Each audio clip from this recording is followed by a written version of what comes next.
غزہ میں نسل کشی کے خلاف خود اسرائیل میں احتجاج سے دنیا کے سامنے اسرائیل کی ناپاک تصویر سامنے آ رہی ہے۔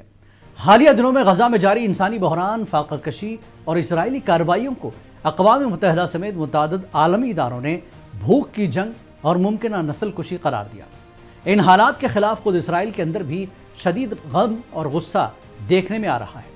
انسانی حقوق کے کارکن، دانشور، سابق فوجی اور عام شہریوں کی بڑی تعداد نے احتجاجی مظاہروں میں حصہ لیا، جن میں اسرائیلی حکومت کی پالیسیوں پر شدید تنقید کی گئی۔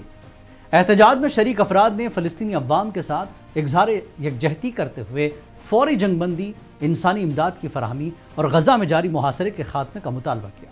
یہ مظاہرے اس بات کی علامت ہیں کہ اسرائیلی معاشرے کے اندر بھی مختلف آرا موجود ہے اور سب حکومت کی پالیسیوں سے متفق نہیں ہے۔ یہ عالمی احتجاج برادری کے لیے بھی ایک پیغام ہے کہ غزہ میں انسانی بحران کے حل کے لیے فوری غیر جانبدار اور دیر پا اقدامات کی ضرورت ہے۔ وہیں غزہ میں جاری انسانی بحران پر عالمی سطح پر شدید رد عمل سامنے آ رہا ہے اور اقوام متحدہ نے اسرائیل پر بھوک کو ہتھیار بنانے کا الزام عائد کیا۔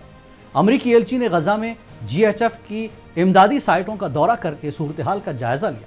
جرمنی سمیت کئی ممالک نے فلسطینی عوام کو امداد بھی فراہم کی ہے۔